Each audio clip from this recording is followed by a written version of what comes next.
Hola y bienvenidos al Seminario Internacional de Sistemas Sociales, Redes y Complejidad. Nos da un tremendo agrado tener con nosotros la presencia del doctor Douglas Elmauer. Douglas tiene una maestría en Filosofía y Teoría General del Derecho en la Universidad de Sao Paulo y es doctor en Derecho por la Universidad de Bremen, Alemania. Ha tenido estancias académicas en el MIT, el Instituto Tecnológico de Massachusetts. Es abogado y consultor jurídico.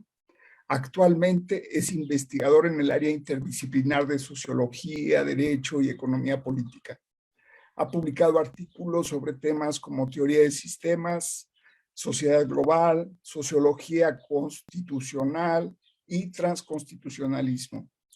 Hoy la exposición que nos presenta el doctor Douglas Elmauer tiene como tema teoría de sistemas sociales y neoinstitucionalismo. Bueno, por cierto, hace varios años estuvimos en la Universidad de Bremen platicando con Douglas sobre el desarrollo de políticas públicas aplicando estas teorías. Espero que en su conferencia, al concluir su conferencia, pueda abundar sobre este tema de las políticas públicas aplicando estos modelos. Esperamos que al concluir tengamos también preguntas, comentarios y por supuesto retroalimentación de parte de estudiantes, profesores, colegas e interesados en el seminario. Con gran placer, con gran gusto, le cedo la palabra al doctor Elmauer. Muchas gracias, profesor Carlos. Es siempre un grande gusto estar aquí con todos ustedes del Seminario Permanente en Teoría de Sistemas. Hoy mi misión es un poco difícil, pues tengo que sustituir al profesor Di Giorgi, que estaría aquí, pero no fue posible.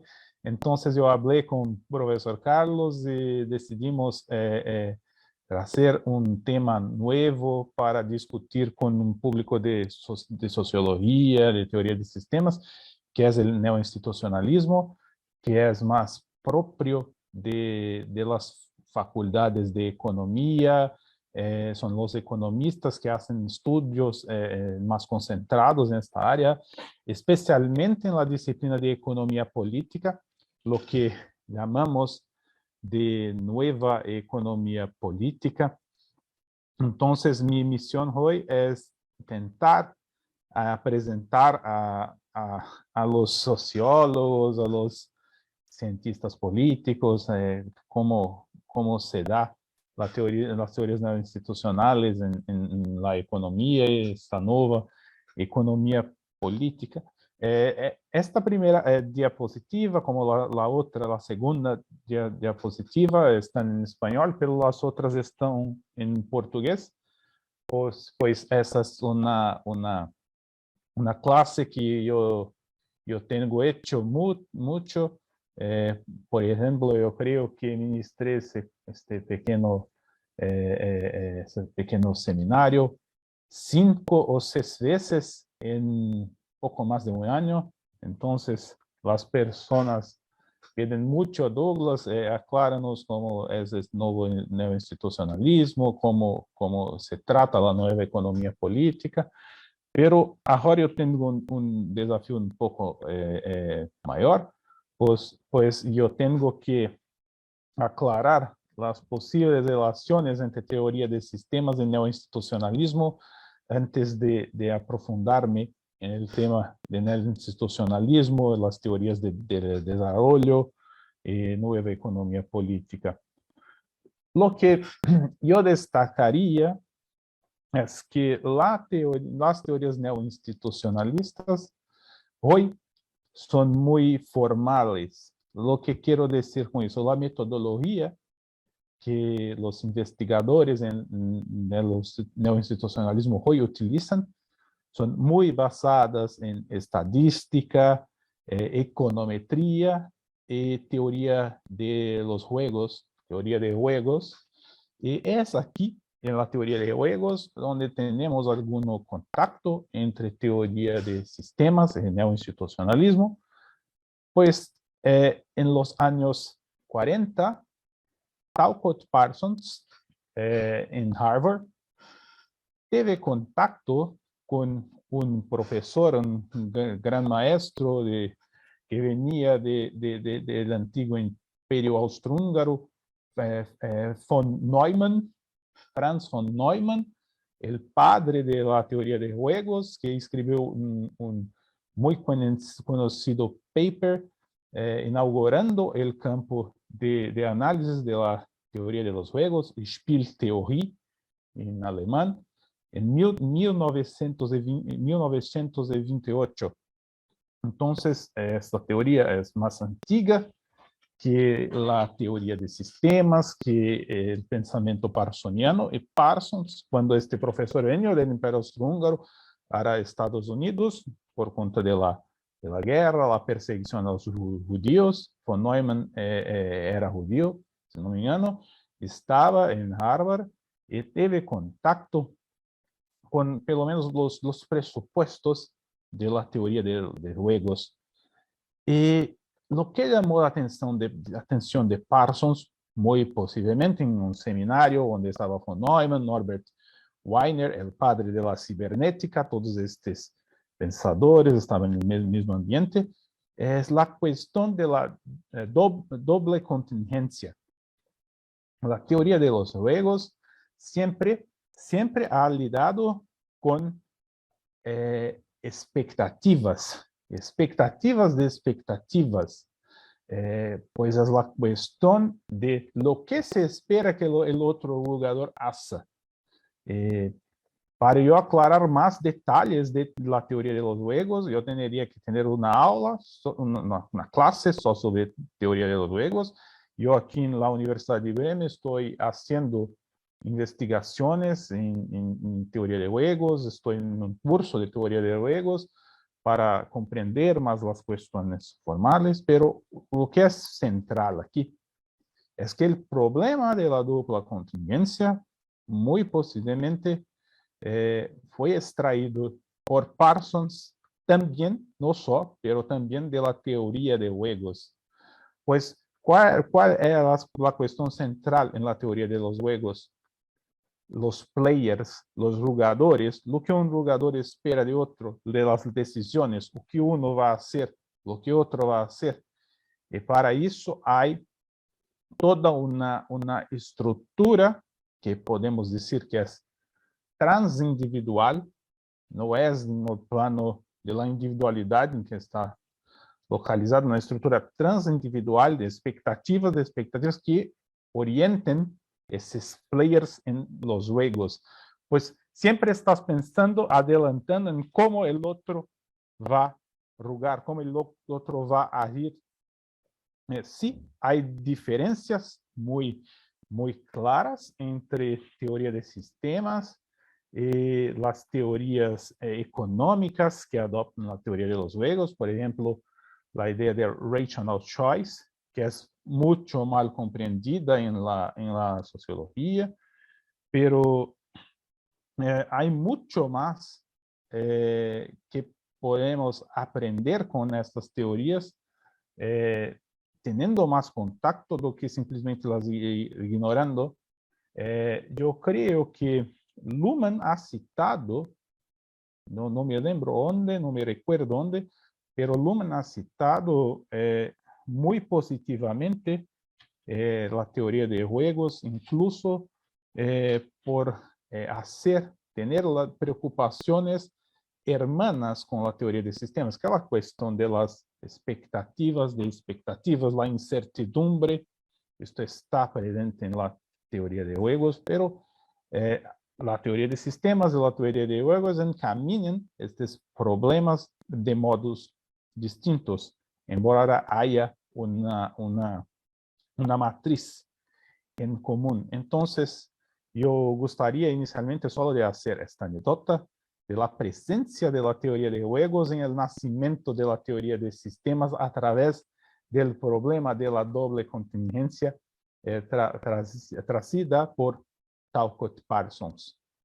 Entonces, son teorías que tienen el neoinstitucionalismo por adoptar directamente la teoría de juegos y la teoría de sistemas por ser influenciada inicialmente también por la teoría de los juegos. Entonces, es el primer aclaramiento que creo que sea bien interesante. Pero el neoinstitucionalismo concentró-se, diferente de la teoría de sistemas, en las análisis más formales. Lo que quiero decir, en las matemáticas.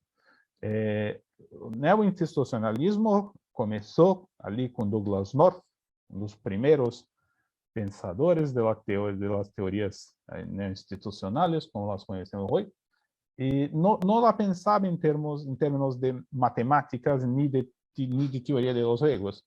La adaptación de teoría de juegos y la lenguaje matemática en el institucionalismo es muy reciente, con autores como Avner Graff, Daron Acemoglu, destacadamente, en mi opinión, el gran nombre de las teorías neoinstitucionales hoy, y es sobre la teoría de Daron Acemoglu, predominantemente de que voy a hablar hoy.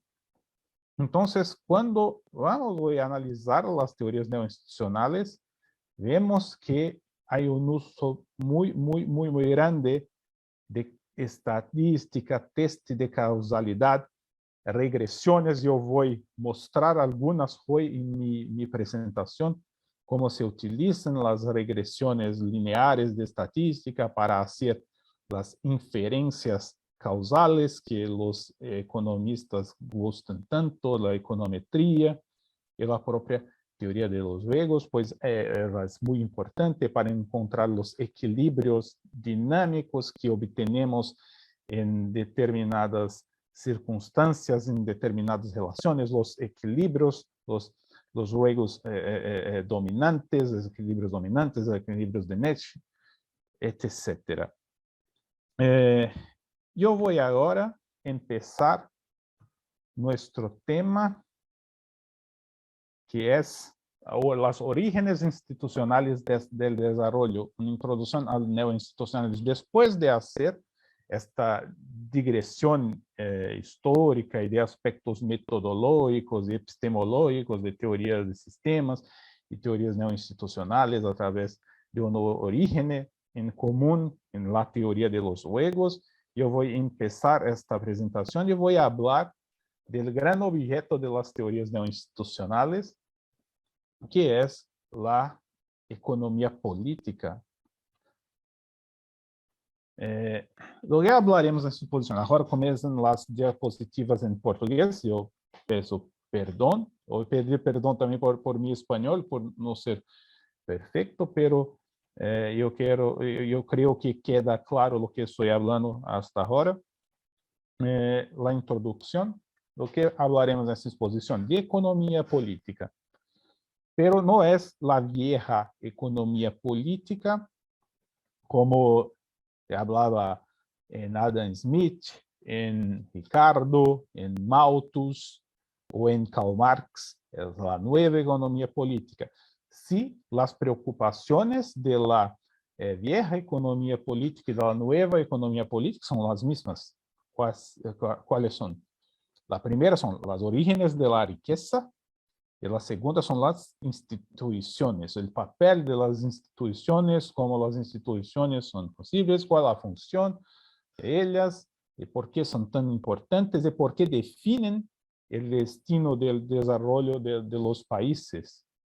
Sí, las instituciones, argumentaremos adelante, son centrales no desarrollo económico, político y social en aspectos de inclusión en los países. Sí, hay también una implicación directa de las instituciones en los esquemas de inclusión y exclusión en las sociedades en general. Entonces, lo que son esas instituciones, lo que son hechas esas instituciones, son, en resumen, interacciones y acoplamientos entre aspectos políticos, jurídicos y económicos. Y yo adelante voy a dar una definición, la definición de Douglas North, que es bien circunscrita, de qué serían esas instituciones y por qué son importantes, incluso teniendo en vista la cuestión de la orientación de los incentivos, las preferencias, las restricciones de los agentes. Y cuando hablamos de agentes, no hablamos solo de personas, hablamos también de organizaciones, pero voy a hablar par y paso al respecto de todo eso. Por ahora es importante solo tener en mente cuáles son los problemas centrales de la economía política y por qué la nueva economía política es diferente de la antigua economía política. ¿Cuáles son esas cuestiones centrales? ¿Por qué la riqueza existe? ¿O qué está la base del enriquecimiento? ¿Y por qué hay países pobres y países ricos? Esta siempre fue la gran pregunta que los economistas políticos siempre hicieron. Adam Smith, cuando se lee La riqueza de las naciones, la primera pregunta que se coloca es esa: ¿por qué hay riqueza? ¿De dónde viene esta riqueza? Y aquí tenemos las respuestas. ¿Por qué existe esta riqueza? Bueno, en primer lugar, tenemos que tener en la mente que la condición típica de la humanidad fue siempre la tiranía, la servidumbre y la miseria. Eso empieza el cambio de esta situación entre el siglo XIX y el siglo XX, cuando percebemos que, como se dice en la teoría de sistemas, se comienza a ver la inclusión, la diferenciación funcional, y la diferenciación funcional comienza a exigir que se haya más inclusión. Es una consecuencia estructural de la diferenciación funcional cuando se sale de sociedades jerárquicas. Para traducir lo que se quiere decir en esta cita, que es de Milton Friedman. Pues, si imaginamos el pasado de las sociedades humanas, solo lo que miraremos son sistemas de servidumbre, escravidão, mucha miseria, hambre, mucha hambre, enfermedades. Sí, esto fue la regla en la historia de la humanidad, pelo menos en la historia que tenemos más evidencias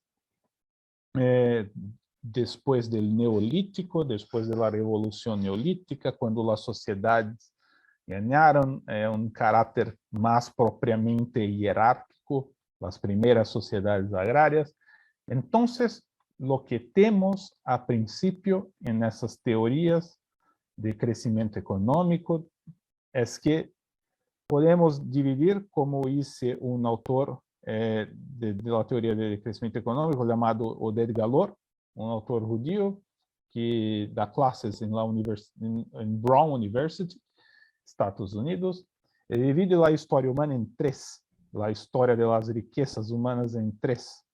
La primera sería la era malthusiana, que duró desde 150,000 años antes de Cristo hasta el año de 1750, que es todo un periodo que va desde paleolítico o neolítico, llegando a la edad de los metales, que es un momento en que la rienda de las personas, la riqueza en el mundo no va além del nivel de subsistencia. Lo que las personas producían era suficiente solo para seguir vivo, no había excedente, y si no hubiese esta mínima producción, se moría de hambre. En un segundo momento, tenemos la era post-malthusiana, que va de 1750 a 1870. Destacadamente se habla aquí de la primera y de la segunda revolución, de la primera revolución industrial y de la segunda revolución agraria, que ambas ocurrieron en Inglaterra, y fue marcada por un acelerado progreso tecnológico y un rápido aumento de la producción total de los factores productivos con un gran aumento de la renta. Y un tercer momento es el momento que vivimos desde 1870 hasta hoy, que es la era del crecimiento moderno, que podemos hablar que es la era de la sociedad funcionalmente diferenciada, la sociedad mundial funcionalmente diferenciada, que es marcada pela emergência desse crescimento econômico contínuo, aceleração do progresso tecnológico, formação de capital humano com a educação universal. E isso todo para situarmos como nas teorias neoinstitucionais miramos a situação actual de nossa sociedade. Pues tenemos que comprender que mismo estando en una sociedad moderna, basada en alto crecimiento e enriquecimiento, hay países que se quedan ainda pobres. Entonces, aquí en este gráfico vemos como a lo largo de la historia humana, a renda, o PIB, o Producto Interno Bruto per cápita, o sea, dividido por personas, se pega el producto per cápita, el Producto Interno Bruto y se divide por la población. Y vemos aquí las estimativas de dos grandes pesquisadores, dos grandes historiadores de la historia económica, Brad DeLong y Angus Maddison, y se muestra como que 10.000 años antes de Cristo hasta la revolución industrial, la riqueza, en verdad la renta per cápita de la población era forma de cero. Lo que yo dice, los niveles de producción en estas épocas eran niveles muy próximos de la subsistencia, entonces no había excedentes. Los excedentes surgen apenas con la revolución industrial. Y volviendo aquí, es importante, hay que se observar que con la primera revolución industrial, los ganos, las rentas de la población mundial, con todo, han decolado, han explodido. Hay un comportamiento exponencial en este gráfico mostrando cómo hubo un fenómeno que muchos economistas llaman de gran enriquecimiento. Hubo un gran enriquecimiento de la sociedad mundial que coincide con lo que llamamos en teoría de sistemas de diferenciación funcional y también de la exigencia por inclusión. Y aquí, si observamos, también se mira la queda de la pobreza que es constante desde el comienzo del siglo XIX, cuando más de 90% de la población de la sociedad mundial estaba abajo de la línea de la pobreza, estaba en la miseria. Hoy son menos de 10%. Pero el problema, lo que yo hablé en el inicio, que es el gran problema de esas teorías neoinstitucionales, que es el problema de la nueva economía política, mismo con este gran enriquecimiento de la sociedad mundial, hay países que se quedaron atrás, que no enriquecieron. ¿Cómo descifrar, cómo descubrir este desafío, el misterio de crecimiento? Como los países que hoy son ricos obtuvieron su riqueza, ¿dónde esto veio? ¿Por cuál motivo? Entonces, si observarmos, hay un grande gap, una grande diferencia, algo que un historiador de la economía llamado Kenneth Pomeranz llama de gran divergencia, great divergence, entre los países que se quedaron mucho ricos y los países que ainda están en la situación originaria de pobreza. Es bueno destacar eso, que la pobreza no quedó, esos países no se quedaron pobres. Esos países, esas regiones siempre fueron pobres. Pero se nota por este gráfico que las riquezas de los países de los años 60, aquí de los años 60 para los 80 y los 2000, vemos esta curva que se encamina siempre a la derecha, indicando, está para una ola, que se encamina a la derecha, indicando que los países están enriqueciendo. Si notamos, de los años 60 para los 80 es un salto muy grande de países con mayor renta per cápita, en los años 2000 también, pero si mirarmos al lado izquierdo de la cauda, vemos que entre los años 80 y 2000 hay países que no tuvieron crecimiento de renta per cápita y están estagnados. Entonces hay un misterio, ¿por qué muchos países del mundo alcanzan este desarrollo y otros se quedan aquí estagnados? Aqui um outro parâmetro para além do problema das riquezas, para dar uma mirada melhor para o problema da Great Divergence, a grande diferença entre os países ricos e pobres, a mortalidade infantil. Vemos que isto também observado em los índices de qualidade de vida, onde algunos países no superaron plenamente como los países más desarrollados el problema de la mortalidad infantil, que permanece a taxas semejantes a lo que siempre vivemos de mortalidad a lo largo de la historia de la humanidad, cuando la mortalidad de las personas era precoce. Que la expectativa de vida también se puede observar essas diferenças entre países quando se mira essas diferenças. Por exemplo, temos países na África onde a expectativa de vida é 50 anos, 45 anos, enquanto há países como o Japão, onde a expectativa de vida das pessoas é de mais de 80 anos. Por que essas grandes diferenças? O que esses países, essas regiões do mundo têm de diferente que não alcançam os mesmos resultados? Aqui também se vê isso em los índices de liberdade.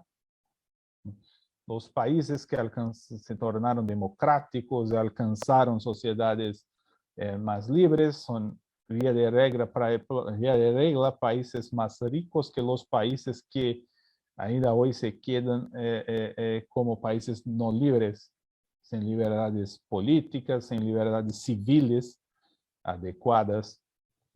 Então, en la pregunta, lo que está en la base del enriquecimiento, muchos dicen, principalmente los autores de las teorías de la economía política más antigua, como Adam Smith o Karl Marx, es la acumulación originaria. Muchos vimos hablar, no, los países ricos son ricos porque hubo acumulación originaria. Pero si mirarmos para ejemplos de países como China e India eran los países más ricos, los países no, las regiones pues no había imperios, no había un país constituido, eran las regiones más ricas del mundo al tiempo que Adam Smith escribió La riqueza de las naciones en 1776. Adam Smith habla eso. Las regiones del mundo más ricas son China e India. Europa no es tan rica. Entonces, y ven, Europa ya había tenido sus colonias en América y ni así alcanzaban las riquezas que tenían China e India al tiempo de Adam Smith, que es cuando se empezaba la revolución industrial en Europa. Y mismo si pensarmos en Roma también de un gran imperio con muchas riquezas a lo largo de todo el mar Mediterráneo, y mismo así no logró crear una sociedad próspera como la moderna, y que fuese próspera en un nivel sustentable de prosperidad, que produciese siempre riquezas. Entonces, la idea de acumulación originaria perde mucha fuerza, incluso si pensarmos la próxima pregunta, que es, entonces la origen de la riqueza sería lo que la expropiación, la exploración, pero muchas personas hablan, no, pues el oro o la plata que los colonizadores tomaron de las Américas es lo que proporcionó las posibilidades de acumulación originaria también, y que impulsionaron la economía europea, y por eso los europeos son más ricos, etcétera, etcétera. Esto no es verdad, pues si miramos la inflación en España en el siglo XVI, por ejemplo, en el siglo XVI, por ejemplo, vemos que ela aumenta mucho y provoca inflación. Pero ¿por qué hubo inflación en España en siglo XVI? Porque aumentaron los niveles de metales preciosos en España, plata y oro especialmente, y para que una economía sea próspera, no es el medio de pagamento metales preciosos que contan, pero es la productividad, los medios tecnológicos, lo que llamamos en economía de frontera de posibilidad de producción, esto que tiene que evoluir, hacer más con menos, ser más productivo para que se haya más riqueza. Oro y plata per se no significan nada, no están en la base del enriquecimiento. Sí, mucho oro y mucha plata fueron para Europa, mas la cuestión central es que eso no fue la base de la prosperidad.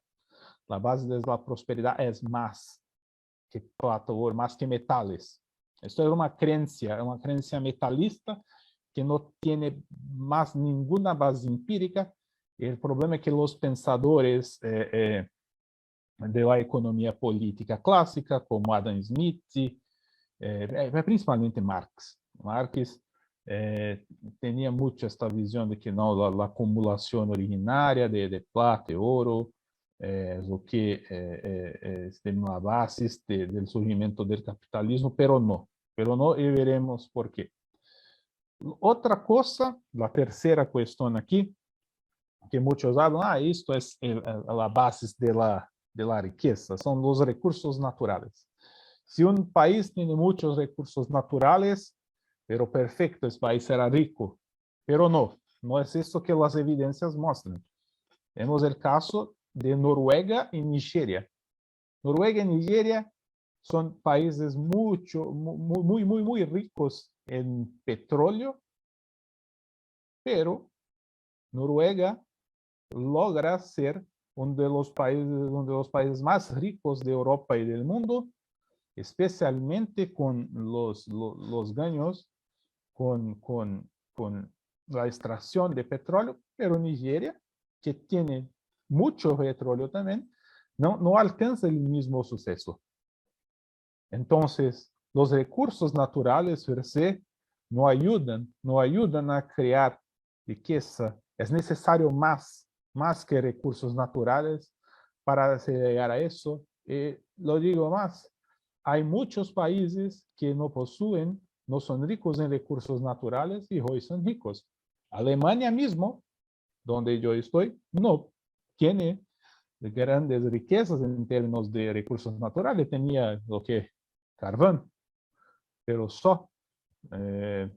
y hoy no se utiliza más por cuenta de las mudanzas en la matriz energética. Entonces, Europa mismo no tiene grandes riquezas naturales, la Europa continental, con excepción ahí del caso de Inglaterra, que tiene petróleo, Noruega, sí, como ya ve, pero no tiene grandes recursos naturales y mismo así son países ricos. Entonces, recursos naturales no explican, no aclaran por qué hay países ricos y hay países pobres. Otra cosa que muchos autores especulan es la geografía, por este país ser más próximo. Por ejemplo, muchos dicen los países tropicales tienen una serie de problemas que no permiten que se haya riquezas en esas regiones. Y esto también no es verdad, pues hay países que se quedan en regiones tropicales y mismo así son ricos, principalmente el caso de Singapur y también Malasia, que no es propiamente un país rico, pero un país que está enriqueciendo mucho y se queda en una región tropical. Entonces el argumento geográfico también no es completo, suficiente para tener una conclusión de esas. Y la última cuestión que muchos argumentan, pero también es frágil, es la cuestión de la cultura. No, los países ricos son ricos porque tienen una cultura que permite que estos países se queden ricos. El famoso, o autor tal vez más conocido de la sociología, muy famoso por eso, es Max Weber. Max Weber tiene el argumento del protestantismo, que el protestantismo está en la base del capitalismo y por eso los países que eran protestantes y compartían de una ética protestante fueron más amigables al capitalismo, al contrario de países católicos que no, donde había el problema de la usura, problema de interés usurario. Los católicos también no almejan tener riquezas en el mundo, etcétera. Esas explicaciones más ligadas al ímpetu ético de la religión. Pero eso no es verdad. Pues basta mirar para el caso de las Irlandas, Irlanda del Sur, Irlanda del Norte. Irlanda del Norte es protestante y Irlanda del Sur católica. Y hoy Irlanda del Sur es mucho más rica, tiene mucho más dinero que Irlanda del Norte. Entonces, en absoluto, no es la cuestión religiosa que determina si un país va a ser rico o no. Si es protestante, va a ser rico, no. Incluso muchas de esas tesis de Weber tienen un gran valor en absoluto, pero muchas de esas tesis hoy son cuestionables. La nueva economía política, las teorías neoinstitucionales cuestionan mucho esas cosas. Otros ejemplos que tenemos para culturas son las Alemanias, la Alemania oriental y la Alemania occidental. Si todo pudiese ser resolvido en sede de cultura, tanto Alemania occidental como Alemania oriental tendrían suceso en el desarrollo económico. En la experiencia de Alemania oriental vemos que las diferencias, como voy a mostrar en una otra diapositiva, las diferencias entre las Alemanias son inmensas en el desarrollo económico y social después de la experiencia de la República Democrática Alemana. Y el mismo se puede decir de las Coreas, Corea del Sur y Corea del Norte, donde se tiene una Corea del Norte mucho más pobre que la Corea del Sur. Y aquí está un mapa donde se puede mirar estas diferencias entre las Coreas. Se ve aquí las luces en la noche, es la visión de Corea del Sur y Corea del Norte hasta el espacio, a partir del espacio. Y Corea del Norte casi sin luces, solo un pequeño punto aquí, tal vez Pyongyang, la capital de Corea del Norte, y Corea del Sur toda iluminada, aquí Seúl, aquí el puerto de Busan, mismas culturas, Corea del Norte y del Sur, pero diferencias tan grandes en desarrollo. La pregunta, ¿por qué? Y aquí miramos nuevamente el desempeño del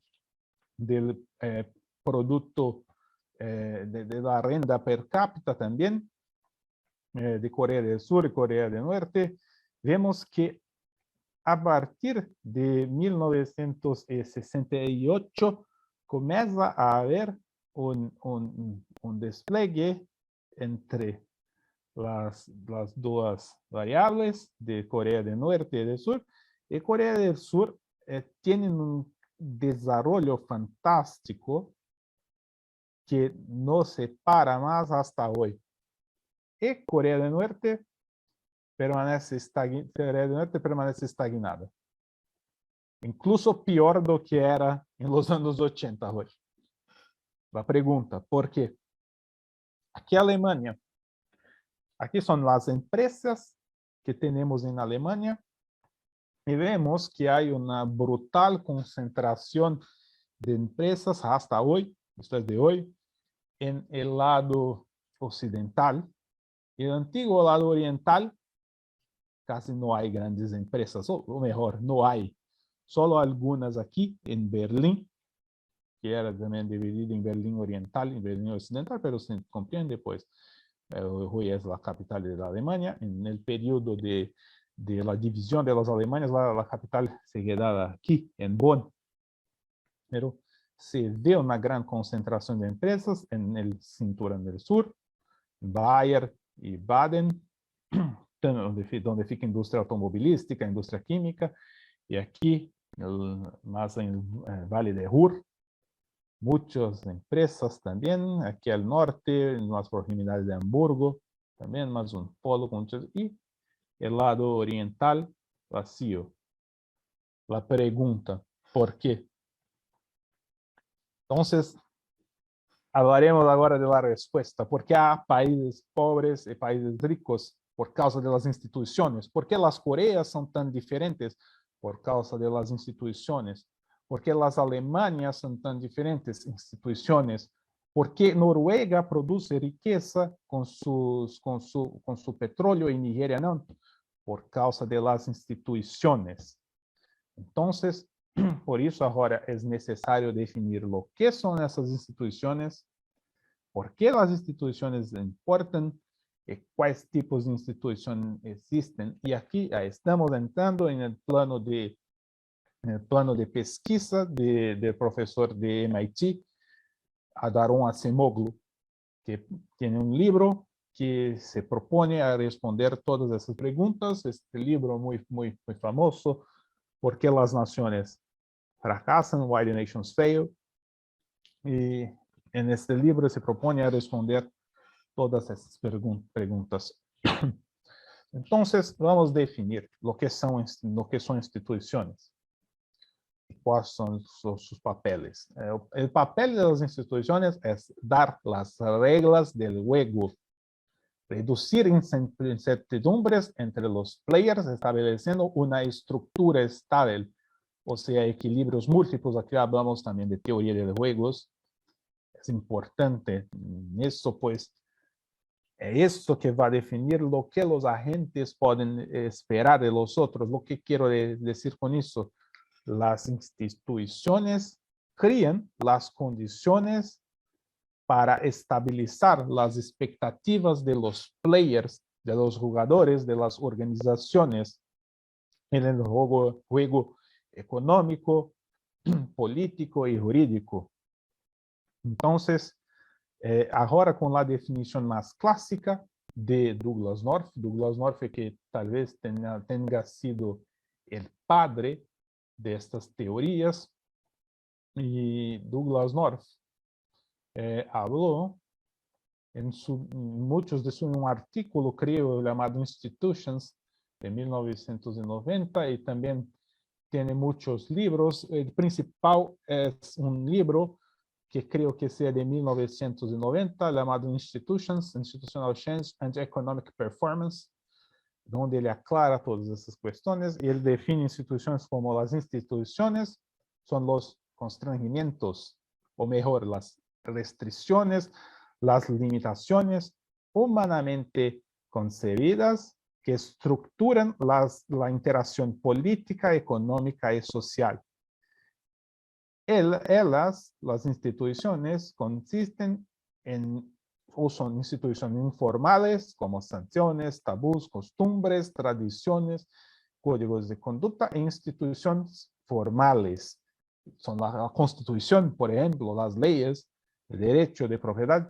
Entonces, estas instituciones que fornecen la estructura de los incentivos, o sea, lo que va a organizar las expectativas dentro de una economía. Conforme esta estructura evolúe, ela molda la dirección de la mudanza económica en dirección al crecimiento, estagnación o declinio, que es lo que explica la diferencia de Corea del Sur y Corea del Norte. ¿Qué instituciones Corea del Sur tenía? ¿Qué instituciones Corea del Norte tenía en términos económicos, jurídicos, políticos? Esto que veremos. ¿Por qué las instituciones importan al final de las cuentas? Pues las instituciones es que van a moldar las limitaciones de las acciones de los players, de los agentes, y también los incentivos, lo que va a llevar una gente a ir de un modo y no de otro. Y vemos mucho que las leyes, las constituciones, hacen mucho ese papel. Para estas teorías, las sociedades, los países son formados por básicamente dos grupos de personas, los ciudadanos comunes y las élites. Y son estos grupos en negociaciones, en barganha con uno con el otro, que definen cuáles serán las instituciones. Eso puede ser hecho de modo democrático, no, depende. Entonces, de un lado tenemos las instituciones económicas, que son las reglas económicas del juego, son derechos de propiedad. Los derechos de propiedad en una sociedad son o no son asegurados. Está sujeto a la expropiación por cualquier persona poderosa que quiera sus cosas. Y eso no es solo para propiedad física, es también para propiedad intelectual, por ejemplo, derechos de patentes, contratos, la cuestión de cómo funciona el mercado. Este es un mercado que funciona con sistema de precios o un mercado con control central, donde los precios son definidos por el gobierno, por los grupos poderosos interesados en eso. Y también hay instituciones políticas, y aquí estoy hablando de instituciones formales. Debo hablar que voy a me concentrar en instituciones formales que no voy a decir que son las más importantes, pues instituciones informales también tienen un impacto muy fuerte en algunas sociedades. Después yo puedo dar algunos ejemplos. En Harvard hay un profesor que trabaja solo con estudios de instituciones informales, que es Nathan Noon, y él habla de un caso interesante que, por ejemplo, algunos países africanos tienen problemas para modernizar la agricultura por culpa de instituciones informales. Entonces, por ejemplo, se tiene Mozambique, que tiene un grande potencial para se plantar, por ejemplo, soya, pero no se hace, pues no hay instituciones para sustentar una cultura competitiva de soya en las tierras mozambicanas. Por ejemplo, muchos agricultores resisten en utilizar algunos fertilizantes y algunos insumos necesarios para la producción y prefieren recurrir al líder religioso para hacer oraciones, hacer rituales, pues creen que esas oraciones, esos rituales tienen más poder sobre el suceso de sus plantaciones do que se utilizar fertilizantes, por ejemplo. Então, é um exemplo de como as instituições informais podem interferir diretamente em desenvolvimento, pero as instituições formais estão mais no plano de la institucionalidade mais moderna, do que conhecemos no mundo mais moderno, ¿no? Então, nós temos as instituições políticas também, que são as regras do jogo político. Então, uma sociedade pode ser democrática, pode ser uma ditadura, as leis eleitorais, a Constituição, o sistema de freios e contrapesos, checks and balances. Então, são essas as instituições em que estou fazendo meu foco agora. E quais tipos de instituições existem? O Acemoglu e Robinson dividem essas instituições, que podem ser políticas e jurídicas, em dois tipos. Elas podem ser ou inclusivas ou extrativistas. E aqui temos uma diferença muito importante para se compreender por que há países que se tornam ricos, desenvolvidos e outros não. Então, por um lado, temos as instituições econômicas extrativistas. Quais seriam? Sociedades onde não há lei e ordem, sociedades onde não há segurança para a propriedade privada, sociedades patrimonialistas, onde há muitas barreiras regulatórias de entrada que impedem o funcionamento do livre mercado, o mercado que funcionaria de modo econômico, por exemplo, criando monopólios artificiais, oligopólios artificiais, como muitos impérios faziam em Europa no período de absolutismo, e também trabalhos forçados, por exemplo, regimes de servidão, escravidão, escravos, né? Gulags, que são campos de trabalhos forçados. Na política também há instituições extrativistas. Essas instituições seriam casos em que se tem a concentração de poder em manos de poucas pessoas, onde não há limitação para esse poder, não há sistema de frenos e contrapesos, checks and balances, não há igualdade perante a lei, ou seja, não há rule of law, que é essencial para a criação de incentivos que permitem prosperidade. Este seria o framework dessas instituições extrativistas em lado político e econômico. Então, estas são as instituições que fazem o quê? Eu falei 2 ou 3 diapositivas atrás que os dois principais grupos de sociedade para esses autores neoinstitucionalistas são elites e cidadãos. Em arranjos econômicos extrativistas, basicamente as elites fazem as instituições para hacer extractivismo de los ciudadanos comunes, de las personas comunes. Entonces, las instituciones son basadas en trabajos forzados, para servir a la élite, a expropiación de tierras, a creación de monopolios para beneficiar las élites con los rents. Es isso. Esto es un arranjo de uma sociedade extractivista, que é uma sociedade também basada em muita exclusão.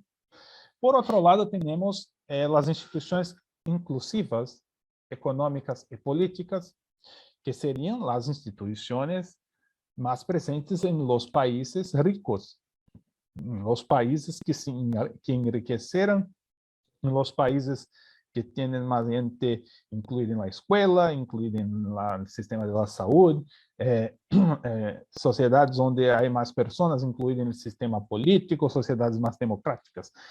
Então, em lado das instituições econômicas inclusivas, temos direitos de propriedade assegurados, lei e ordem, mercados abertos, o apoio estatal para bens públicos, serviços públicos, regulamentação para impedir carteles,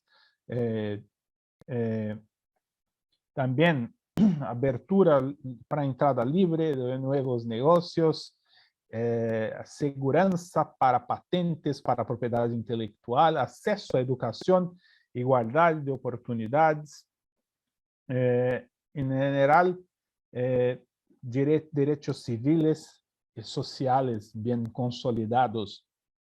As instituições econômicas inclusivas precisam de direitos civis e sociais bem consolidados. Por outro lado, as instituições políticas inclusivas que permitiriam a participação ampla de los ciudadanos en lo proceso eleitoral, lo que Robert Dahl chamou de poliarquia, restrições ao poder para que não haja abusos, Estado de Direito, ou seja, rule of law, centralização do poder político, o que Max Weber chamava de monopólio legítimo da força, pois também é importante que o poder, embora tenha seja limitado pelo sistema de checks and balances, é importante que seja centralizado, pois se não há poder centralizado, não há segurança. Vou dar exemplo que seja em Somália. Somália é país muito problemático em muitos sentidos, mas um dos maiores problemas em Somália é a ausência de centralização do poder, pois são muitas tribos que não aceitam a legitimidade de um governo central. Então, elas fazem as próprias regras, impõem essas regras. Quem vive neste país não tem segurança para suas terras, pois não há um Estado forte que possa assegurar que ele plante algo ali ou faça alguma atividade de pecuária ou coisa do tipo, que pode ser expropriado por um líder de uma outra tribo ou em uma guerra civil que ocorra. Então, se não tem como Max Weber falava, esse monopólio legítimo da força, também não consegues ter uma sociedade próspera. Então, por isso a importância do Estado em las teorias institucionais. Embora aí esse poder do Estado seja limitado pelo sistema de checks and balances, esse poder tem que ser presente para garantir a segurança da propriedade privada e os bens públicos. Vou beber um pouco de água, pois falei demais, e vou explicar a questão das sinergias e dos equilíbrios das instituições políticas e econômicas.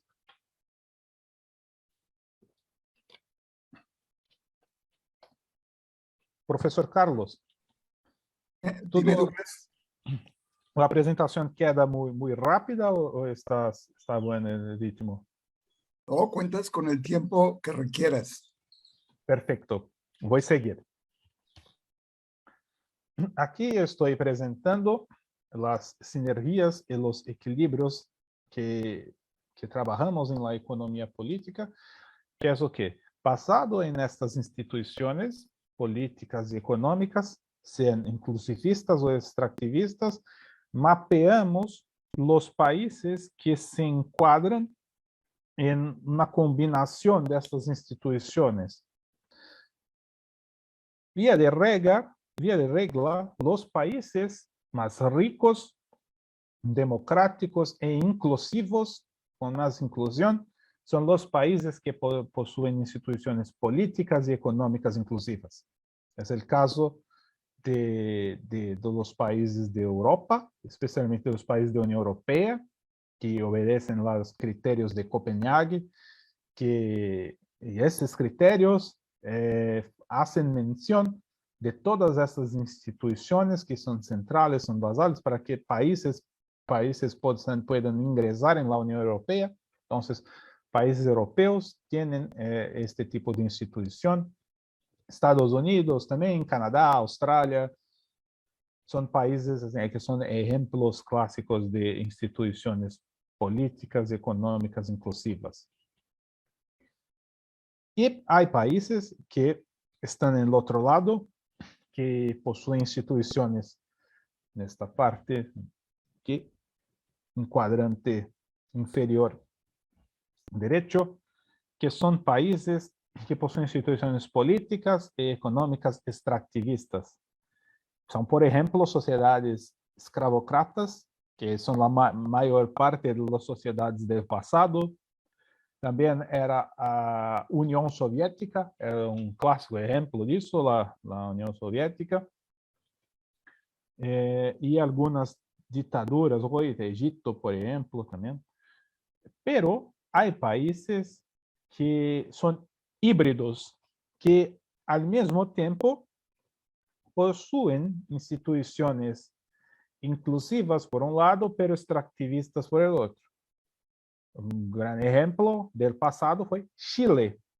Chile, en América Latina, estaba aquí, donde hoy está China, por ejemplo, en la dictadura, después del golpe, la dictadura chilena movió-se para hacer reformas económicas que llevó a Chile a tener instituciones económicas inclusivas, con la garantización de la propiedad privada, libre mercado, es lo que conocemos de Chile, que es la intervención de los académicos que vinieron de Chicago para hacer las reformas económicas de Chile. Pero por otro lado, Chile, hasta la concertación, quedó-se con instituciones políticas extractivistas, pues estaba sob la dictadura, una dictadura muy sanguinaria, que era la dictadura de Pinochet, en un régimen autoritario, no era una sociedad democrática. E lo que ocorre com estas sociedades? Lo que hablamos, que los equilibrios pueden haber, la estabilidad de essas sociedades son posibles solo se le combinam instituições inclusivas ou instituições extrativistas. Há sinergia entre instituições econômicas inclusivas e instituições políticas inclusivas, por exemplo, livre mercado e democracia. E aqui, por outro lado, há sinergia entre instituições econômicas extrativistas, como, por exemplo, trabalhos forçados, como se tenía en la Unión Soviética.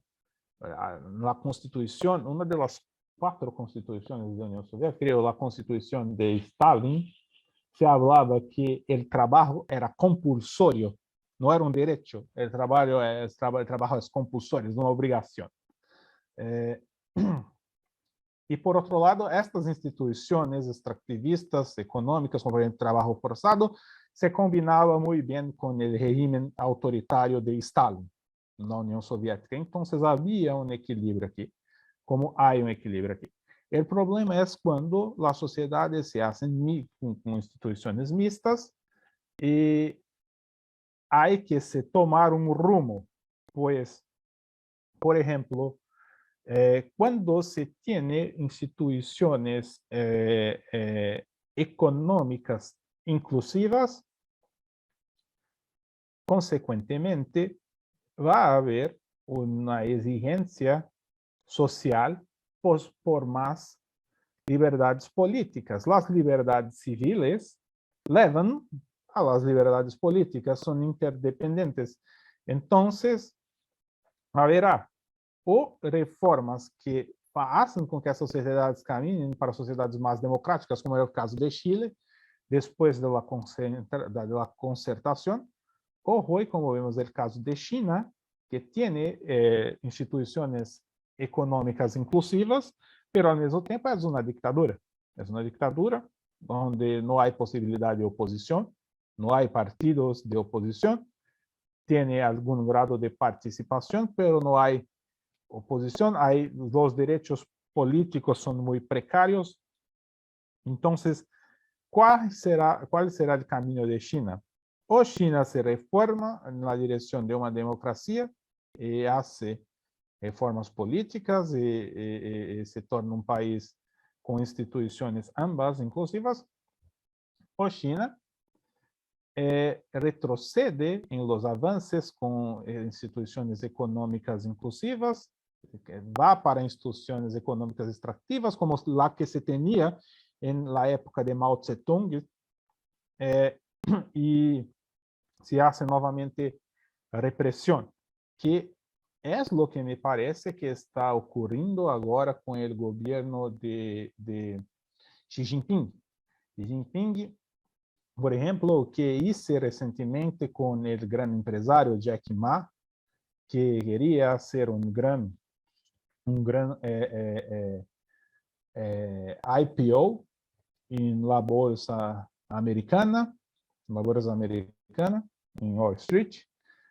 No fue permitido y también sufrió con penalidades, fue banido de la vida pública por algún tiempo. La China está partiendo en algún sentido para la represión en la esfera económica, y diferente de Chile no parece estar migrando para este equilibrio, más sí para este. Entonces, un otro aspecto importante que hablamos mucho en estas teorías neoinstitucionalistas, ¿cuál es el equilibrio institucional de esses países? E agora o desafio, se temos países que se quedam com instituições extrativistas, como se fazer uma transição para instituições inclusivas? É uma pergunta difícil, não há só uma resposta, pero em nossa história moderna podemos observar alguns exemplos.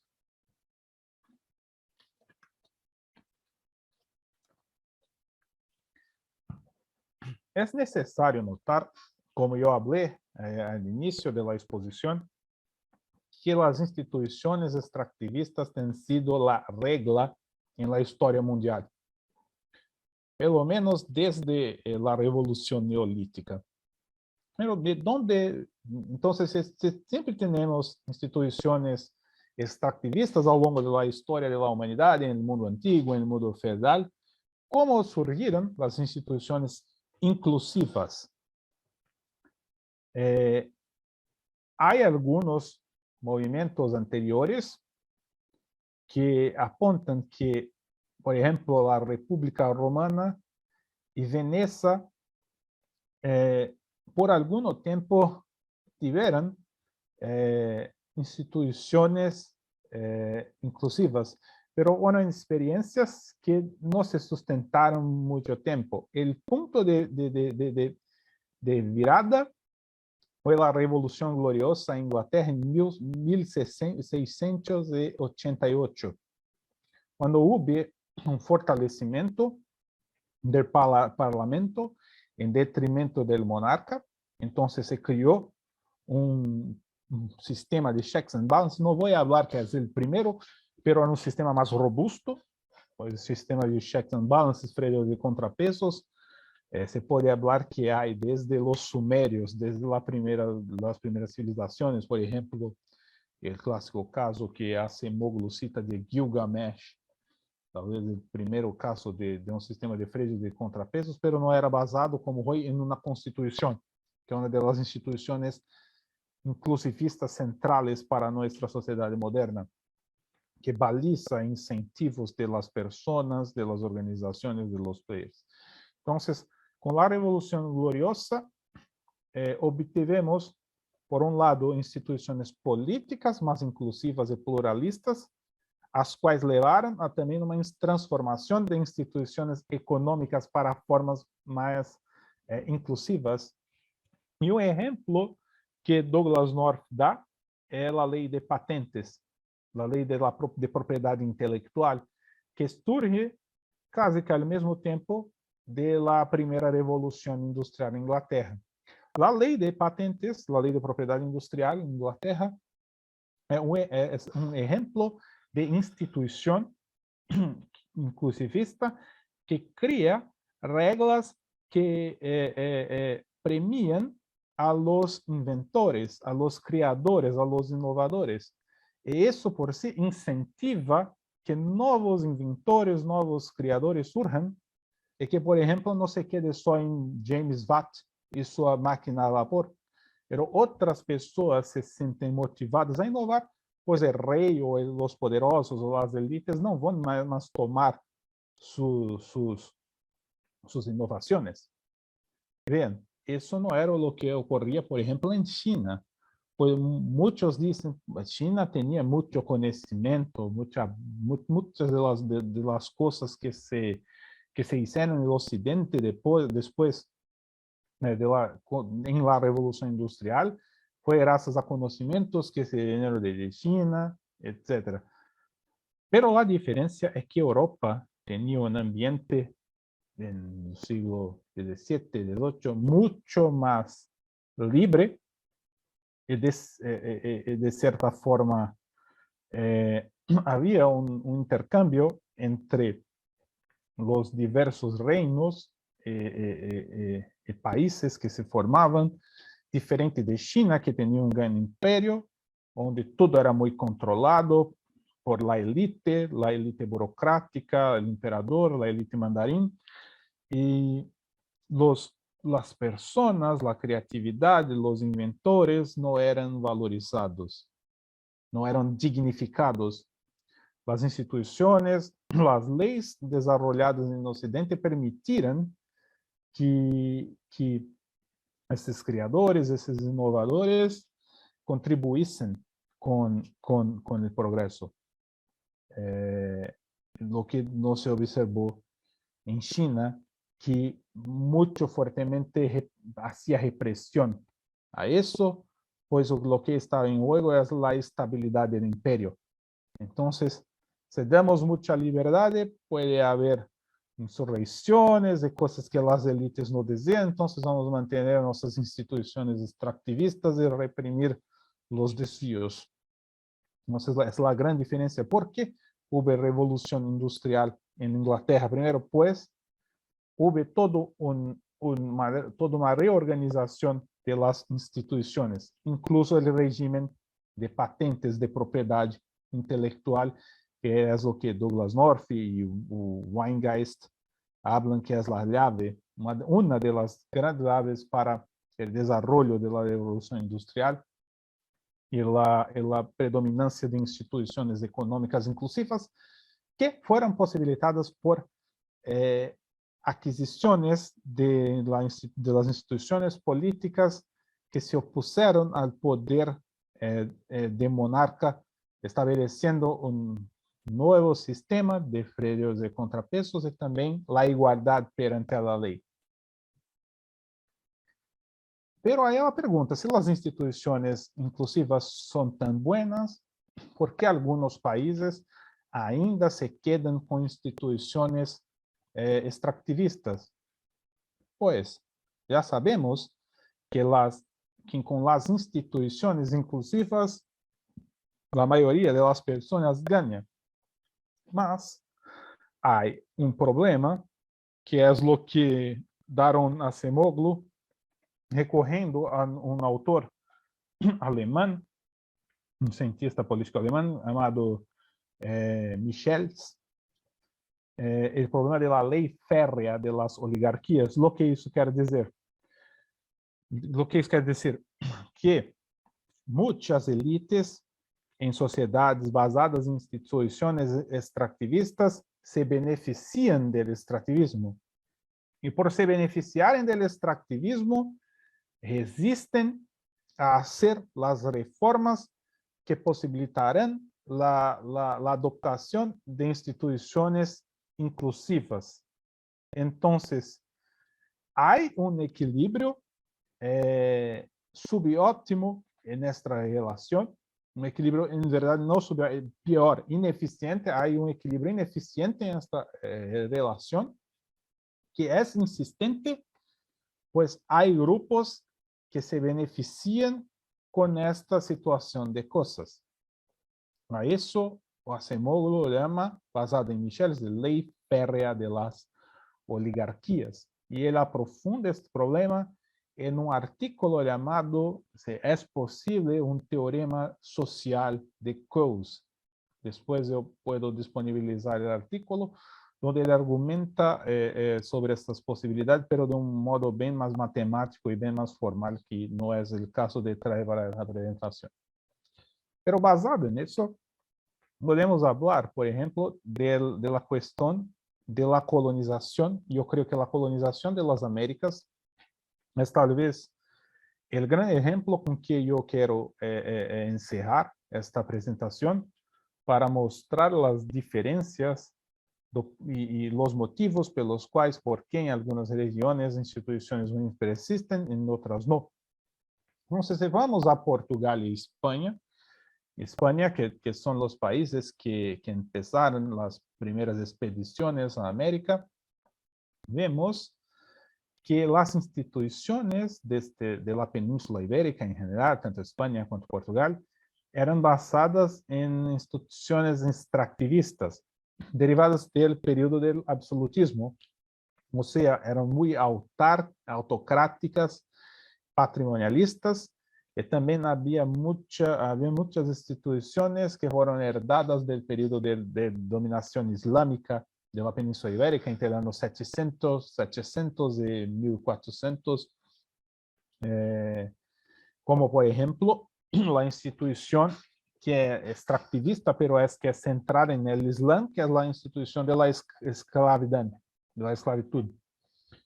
En el Islam, la esclavitud es permitida y es institucional. Es una institución extractivista típica de las sociedades islámicas, no que otras sociedades no utilizaban. Es lo que hablé. La esclavitud era la regla en el mundo antiguo en general. Incluso cuando los europeos llegaron en América, por ejemplo, en la ciudad azteca, Tenochtitlán, creo, no Pizarro, otro conquistador, que no me recuerdo. Hernán Cortés. Cortés. Cuando Cortés llegó a... Gracias, maestro. Cuando Cortés llegó a Tenochtitlán, deparóse, miró que había también sistemas de instituciones extractivistas que después los españoles utilizaron con el nombre de encomienda. Y los incas también utilizaban. El nombre era mita. Entonces, los sistemas de explotación, de servidão, escravidão, eles son una regla en la historia de la humanidad. Entonces, no estoy hablando que solo los islámicos tenían, pero en el Islam, la escravidão es central. Entonces, por un lado, España y Portugal. Por otro lado, teníamos Inglaterra que ya estaba en un proceso de abandono de las instituciones extractivistas por cuenta de la Revolución Gloriosa, pero en algunas colonias Inglaterra utilizó instituciones extractivistas, como en las Guianas, en Barbados, en Jamaica, pero en otras colonias como Estados Unidos, Canadá, Australia y Nueva Zelanda, las instituciones eran inclusivas. ¿Pero por qué? ¿Cuál es el motivo? El motivo está en el perfil de los colonos. En países, y aquí yo voy a aclarar eso. Aquí nosotros tenemos el esquema de colonización de América, en vermelho lo que fue colonizado por España inicialmente, en verde, en rojo lo que fue colonizado por España inicialmente, en verde lo que fue colonizado por Portugal, y acima no verde más amarillo lo que fue colonizado por Inglaterra, y en rosa lo que fue colonizado por Inglaterra. También hay allí nas Guianas colonias de Holanda y de Francia. Aquí en caso de Haití, también en Caribe, colonias de Francia. Y vemos lo siguiente, que los colonos establecieron dos tipos especiales de colonias. Por un lado, hubo colonias de explotación, por otro lado, colonias de ocupación. Las colonias de explotación normalmente eran colonias que tenían vantagens comparativas, como hablamos en economía, para que se hiciesen culturas de larga escala. Entonces, por ejemplo, para plantación de cana de azúcar, tabaco, algodón, y en esas colonias que tenían esas grandes tierras se formaron latifúndios, o sea, grandes porciones de tierras comandados por por una sola persona, y el tipo de mano de obra era esclavo, el trabajo era esclavo. Por otro lado, las colonias de ocupación eran colonias que no tenían esas vantagens comparativas para producción de escala. Entonces, ¿quién fueron a esas colonias? Los pequeños colonos, especialmente de Inglaterra, para hacer plantación de trigo o de otros granos. Y normalmente estos pequeños colonos también tenían pequeñas porciones de tierras y eran sociedades más igualitarias, no utilizaban trabajos forzados. Entonces, lo perfil de colonos y de colonización está en la base del suceso de la riqueza o no de esas colonias. Y es lo que hay, la cuestión de la dotación de factores. Como hablamos en economía, los factores son tierra, capital y trabajo. En las colonias de exploración, el factor tierra, la tierra era propia para plantations, para esos latifundios, para las haciendas, cana, cotón, tal como lo dice. El factor trabajo en estas condiciones tendría que ser utilizado trabajo de esclavos, no trabajo de colonos. Los trabajos de colonos se quedaban en pequeñas propiedades que fueron encontrados en tierras que no tenían esta ventaja comparativa de escala. ¿Dónde se quedaban las tierras con ventaja comparativa para culturas de escala y uso de mano de obra esclava? Brasil, Caribe, donde se plantaba mucha cana, mucho tabaco, mucho algodón, sur de Estados Unidos también. Entonces, las instituciones que se formaron en estas regiones eran propiamente extractivistas, diferente de las colonias de ocupación que no tenían este perfil y de tierra y atraíram esses colonos mais pobres que veniam de países como Inglaterra, onde já estavam se formando instituições inclusivas e trouxeram consigo estas instituições políticas e econômicas mais inclusivas e criaram sociedades mais igualitárias. Esse é o caso do norte dos Estados Unidos, Austrália, Nova Zelândia, Canadá, para dar alguns exemplos. Y aquí también entra la cuestión, aquí es una regresión, voy a explicar, esto es una regresión donde se muestra la relación, entre la renta de las colonias, de las antiguas colonias hoy, los años 90, y el índice de mortalidad de colonos en la época de la colonización. Vemos lo siguiente, que los países colonizados, onde la mortalidad de colonos era baja, como Australia, Nueva Zelanda, Estados Unidos, Canadá, hoy tienen renta más alta. ¿Por qué eso? Porque los pequeños colonos se dirigían a países más semejantes, a regiones más semejantes a sus regiones de origen. Entonces, el norte de Estados Unidos es muy parecido, es muy semelhante a las condiciones que los europeos tenían aquí. Es diferente, por ejemplo, de hacer colonización en la región tropical de Américas, donde había muchas enfermedades y los colonos morían muy rápido. Entonces, las instituciones que venían de Europa no eran las inclusivas, pues no venían con esos colonos. Lo que se quedaban aquí eran las instituciones propias para exploración de grandes cantidades de tierra que, asociada con mano de obra esclava, hacían un esquema de instituciones extractivistas. Y es por eso que hay esta correlación entre alta renda en los países com condições mais cercanas de los países europeus, proporcionou com a vinda de mais colonos europeus que conviviam com mais instituições inclusivistas e a baixa mortalidade. Lo mesmo se vê na relação entre renda, aqui uma correlação positiva e forte, a correlação entre renda per capita nos anos 90 e o risco de expropriação também nos anos 90. Vemos que países como Estados Unidos, Austrália, e Nova Zelândia e Canadá, todos antigas colônias, possuem, ao mesmo tempo, baixo risco de expropriação e grande PIB per capita. Por quê?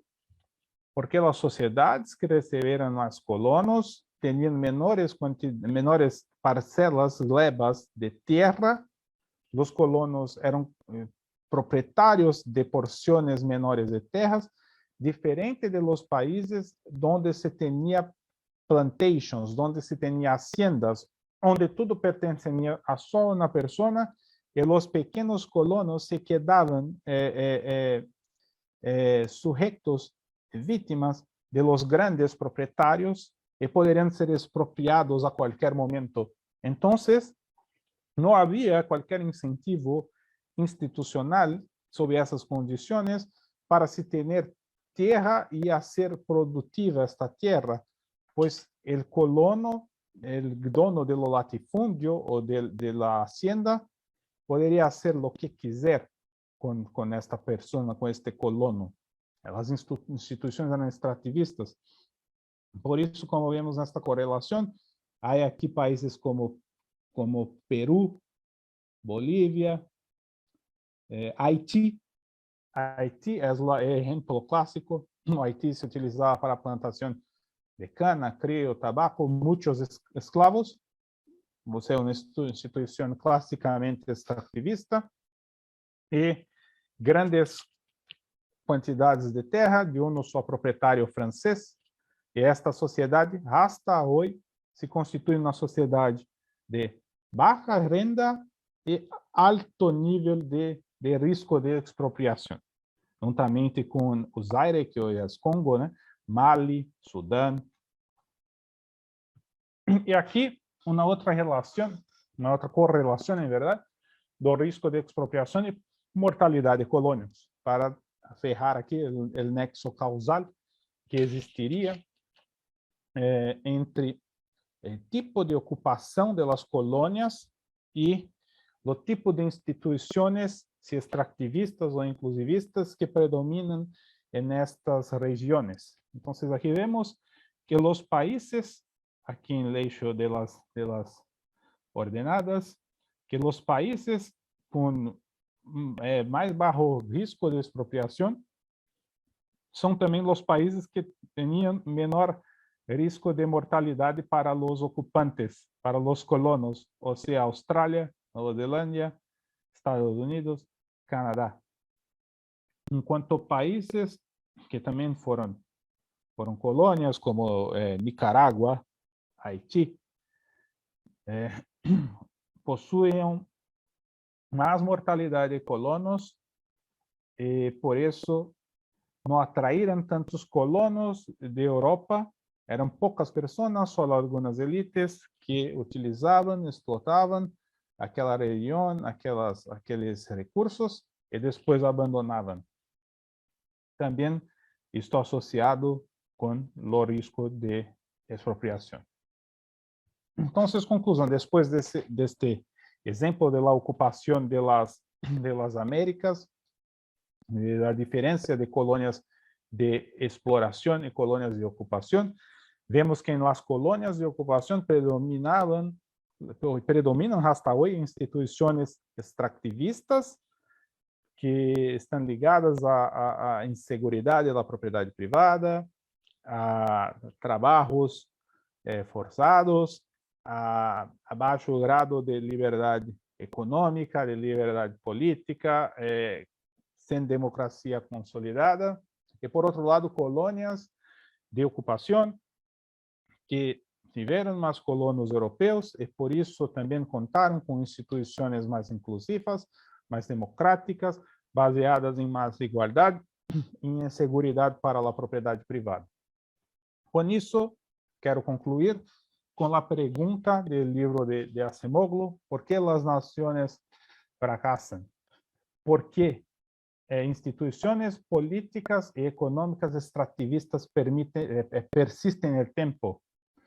Y el problema, instituciones son difíciles de mudar, pues como yo hablé, hay equilibrios que son ineficientes, pero permiten, pues benefician ciertas élites, embora estas instituciones extractivistas pueden ser desafiadas o alteradas, con suceso o no, en procesos como reformas, guerras civiles, revoluciones. La cuestión, las raíces de la desigualdad mundial moderna están en el surgimiento de instituciones inclusivas, sobre todo en el Reino Unido, en la Gran Bretaña y algunas regiones de Europa. Los países que primero estabeleceram instituições inclusivas são hoje mais ricos. Os países que não tiveram sucesso em estabelecer essas instituições hoje são mais pobres, menos desenvolvidos, com piores índices de saúde, de educação e tudo mais. É tudo uma questão de perfil institucional. Então, o que quero dizer com isso é que como Carlos habló, la importancia de hacer reformas institucionales, políticas públicas para hacer cambios en regímenes políticos y económicos son centrales para que no se tengan más países del mundo que sigan definiendo con instituciones extractivistas que persistam no tempo, beneficiando solo a pequenas elites que se beneficiam disso, ou como o professor Marcelo Neves gosta de dizer, os sobre-ciudadanos, em detrimento de los grupos explorados de la sociedade. Então, em resumen, lo que quero dizer é, se há hoje uma grande divergência, uma grande diferença entre algumas regiões do mundo, não é por culpa de su cultura, de su geografía o de otros aspectos, sino es culpa de las instituciones. Las instituciones son centrales no suceso o insuceso de las naciones. Era isso que eu teria para dizer hoje. Creo que hablé mucho, pues fui desde la teoría del sistema, hablé de teoría de juegos, depois neoinstitucionalismo, hablé toda la cuestión de las instituciones extractivistas, inclusivas, económicas, políticas.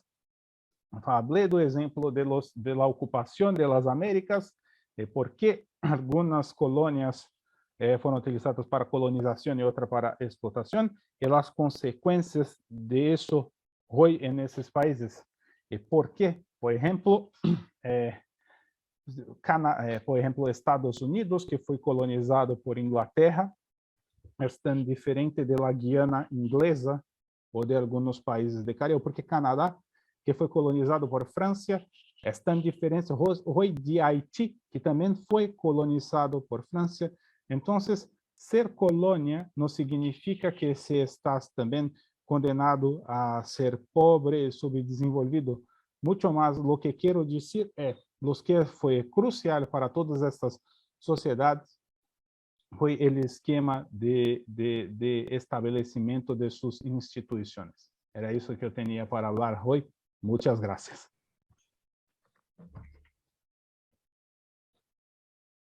Excelente exposición, apreciado Douglas.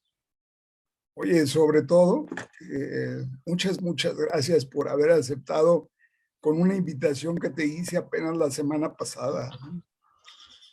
Yo que agradezco. Hoy quase 2 horas. Estoy viendo ahora 1 hora y 40. Muy bien, muy bien. Bueno, esperamos preguntas, comentarios de parte de estudiantes, colegas. Ya tenemos una pregunta, una primera pregunta del estimado doctor César García Razo. Te dice saludos y muchas gracias, estimado maestro Sedano. Muchas gracias, estimado doctor Douglas. Solo me causa inquietud que en Luhmann puede verse muy frecuentemente que el anverso conceptual sistémico que se opone a la inclusión es la exclusión, como a la apertura corresponde la clausura, por lo que el uso de inclusión por oposición a extracción me suena problemático, sobre todo porque apela más a las teorías de la revolución que a la teoría sistémica, entre las que subyace una distancia fundamental. Quizá no alcance a captar su aproximación a este problema, pero si pudiera abundar un poco más de esto, se lo agradecería mucho. Por otra parte, me gustaría preguntarle si, de acuerdo con su modelo, el aparato penitenciario se vería como una institución extractivista que coexiste con las instituciones inclusivas. Muchas gracias de antemano por su exposición. Son dos preguntas, las preguntas no son fáciles, pero la primera yo respondo que la teoría neoinstitucional no es de todo compatible con la teoría de sistemas. Hay tal vez una origen común, como yo hablé de la teoría de juegos, pero son teorías que son diferentes, pero sí. Nosotros no tenemos que tener muchas veces una postura dogmática con la teoría que gustamos. Muchas veces sí, me gusta la teoría de sistemas es interesante, tienen un instrumental muy desarrollado para analizar muchos problemas, pero algunos problemas me parecen que no están al alcance de la teoría de sistemas. ¿Y por qué no mirar con otras teorías estos problemas que muchas veces la teoría de sistemas, otra teoría que adoptamos, no es capaz de analizar? Entonces, esa es una primera observación. Yo no veo que se tenga que forzar las dos teorías para que se combinen, pues eso no es posible, pero por otro lado también no soy dogmático de cuando veo, por ejemplo, la teoría de sistemas haciendo una descripción que escapa a lo que se ve en la realidad, volver a la teoría y falar, no, pero yo soy sistémico y si no veo así la realidad es porque es la realidad que está errada. Al contrario, la ciencia es en verdad el movimiento contrario. Se tiene un dado en la realidad que observas que no está de acuerdo con la teoría, tienes que rever la teoría. Hay que hacer una revisión de la teoría y tal vez reflexionar al respecto de algunos de sus presupuestos. Esa es una primera cuestión. Entonces, para mí no hay ninguna necesidad de compatibilizar las dos cosas. Para mí es mucho más interesante tener las dos miradas diferentes al mismo tiempo. Es enriquecedor. Sobre la segunda pregunta del sistema penitenciario, es muy difícil hablar, pues depende, estamos pensando en las penas privativas de libertad, tal vez, que restringen la posibilidad de las personas hacer uso de su libertad de ir y venir. Pero yo creo que los sistemas penales en países plenamente democráticos, donde hay observación de las leyes, donde hay igualdad perante la ley, donde las decisiones son tomadas de modo imparcial, o sea, donde las instituciones sean de facto inclusivas. En mi opinión, no creo que el sistema carcerario en estas circunstancias sea un instrumento de extractivismo, pero en países autoritarios que utilizan el sistema carcerario para hacer represión política, para trabajos forzados, por ejemplo, como se hace con los uigures en China, ahí sí podemos ver una situación donde el sistema carcerario es utilizado en función de instituciones extractivistas. Por otro lado, el sistema carcerario, no solo el sistema carcerario, pero las leyes penales. Las leyes penales, elas son señales que dan incentivos también a los agentes a agir o no agir de cierto modo. Entonces, es necesario que en países, sociedades, donde haya law and order, ley y orden, que las leyes sean respetadas, pues si no hay respeto a las leyes, no se hay incentivos también para que se hagan investimentos, para que se tengan proyectos de largo plazo en esta sociedad, pues son sociedades sin leyes, sociedades anómicas. En este sentido también no es interesante para la sociedad, para las teorías neoinstitucionales, tener sociedades donde no hay ley y orden. Es una contrapartida para el buen funcionamiento de la sociedad. Pero como te dice, yo creo que tenemos que analizar país por país para ver cuáles son las condiciones. Si es un país como China o como Rusia, con certeza el sistema carcerario es utilizado en función de las instituciones extractivistas. Ya en países democráticos no pienso así.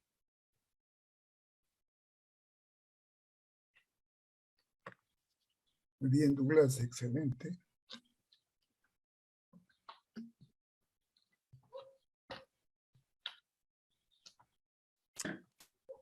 Douglas, me gustaría insistir.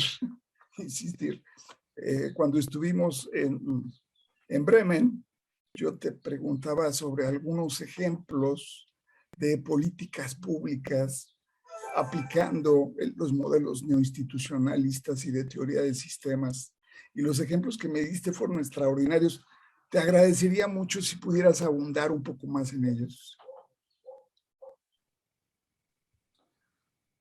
Los ejemplos que puedo dar, las teorías neoinstitucionalistas son, como decimos en economía, son mainstream en la academia, y las utilizamos, por ejemplo, los especialistas, los experts, por ejemplo, en organizaciones que se dedican solo a hacer políticas públicas, se basan mucho en esas teorías. Por ejemplo, el Banco Mundial, OCDE también, el propio,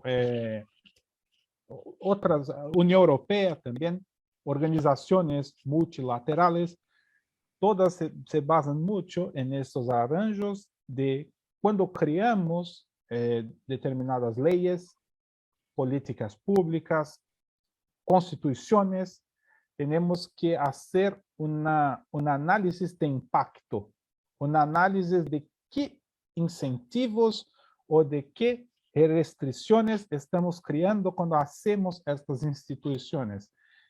Mucho de lo que utilizamos para hacer estos estudios de impacto es o por la experiencia directa, por ejemplo, vou dar ejemplo de Bolsa Familia en Brasil, o Progresa en México. Progresa en México, México es un ejemplo que el Banco Mundial elogió teve muchos elogios en el Banco Mundial, pues fue un caso en que se daba dinero a las personas y se venía cómo las personas aplicaban ese dinero. Es uno de los primeros proyectos del mundo donde hubo una redistribución directa de dinero para las personas para mitigar el problema de la pobreza. Y la duda que se tenía si las personas utilizarían ese dinero con comida, con vestuario, con cosas esenciales, o se gastarían ese dinero en cualquier cosa, en tequila, en otras cosas no esenciales. Y la conclusión de los primeros estudios concentrados con una pequeña población, eso no fue aplicado en todo el país al inicio, eso hubo un estudio, un grupo de control, vamos a decir así, donde ese proyecto fue aplicado. En Brasil también se comenzó muy tímido, se empezó muy tímido, después se vieron los resultados, se miró que, es bueno, las personas están aplicando ese dinero en comida, en educación para los infantes. Entonces, es un buen programa. Y después también se evaluó cuál era el multiplicador del programa, o sea, cuánto que esto retornaba en términos de ganhos para o próprio país, e viu-se que o multiplicador de se distribuir dinheiro diretamente para as pessoas era melhor do que dar subsídios para alguns setores. Então, muito do que se faz em políticas públicas, utilizando as teorias neoinstitucionais, que se basam também na teoria de juegos, a questão de ver quais são os incentivos, o que se cria, as limitações, são basados em uma experiência prévia que se hace com um pequeno grupo, não? É uma espécie, como falamos em las ciências biológicas, RCT, Randomized Controlled Trials, são os testes randomizados controlados, e hacemos isso utilizando muita estatística. E são os métodos que as teorias neoinstitucionais utilizam hoje, pelo menos para quem hace políticas públicas. É todo hecho com base em econometria, estadística, teste de causalidade, teoria de juegos, é tudo muito formal. E, por outro lado, em teoria de sistemas, não temos ainda desenvolvido uma metodologia tão rigorosa quanto essas metodologias que as organizações multilaterais, como o Banco Mundial, o OCDE, utilizam para testar os impactos de políticas públicas. O que é necessário ver se a política pública está sendo efetiva. E como se sabe isso? Haciendo os testes controlados, randomizados, haciendo estadística, haciendo análise de impacto, de incentivos, de limitações que se impõem a los players, a los actores envolvidos. Então, é bem diferente do que se faz em teoria de sistemas, pois quando a teoria de sistemas foi desenvolvida, não foi hecha para se planear políticas públicas, foi hecha muito mais para descrever a sociedade e não para cambiar o estado de coisas. Claro, tienes mucha razón. Sin embargo, fíjate que a la hora en que estás haciendo este análisis, me parece muy importante que estas expectativas que en el caso de la teoría de sistemas incluso son estructuras del sistema social, las decisiones, las expectativas, esta búsqueda de expectativas también están presentes en el institucionalismo, en la teoría de juegos, que es lo que tú dices al iniciar la conferencia y que me parece extraordinaria la similitud metodológica que puede integrarse con la teoría de sistemas, porque finalmente también son decisiones a las cuales habría que buscar la probabilidad de que en el juego, en qué contestará o qué no contestará un jugador, puedes ver cierta probabilidad de decisión que se asume, muy parecido a lo que hace el neoinstitucionalismo. Ahí hay puntos de acuerdo que me parecen extraordinariamente interesantes con lo que has dicho. Es la cuestión, por ejemplo, en teoría de sistemas, lo que orienta las expectativas son los sistemas. En las teorías neoinstitucionales son las instituciones. Claro. ¿Alguna reflexión final después de tu exposición, Douglas? Yo creo que hablé mucho. Yo voy a ver nuevamente esta exposición para ver todo lo que hablé, pues creo que nunca he hablado tanto en una exposición como hoy. Yo imaginé que llevaría menos tiempo, pero fue mucha cosa para hablar. Pero fue muy claro, fue profundamente claro, suficientemente explícito y por supuesto brillante e inteligente tu conferencia. Bueno, muchas gracias. Con estos puntos finales, el Seminario Internacional de Sistemas Sociales, Redes y Complejidad, el Departamento de Sociología y la Universidad de Guadalajara agradecen a nuestro muy querido doctor Douglas Elmauer su conferencia. Muchas gracias a todos. Gracias, Douglas.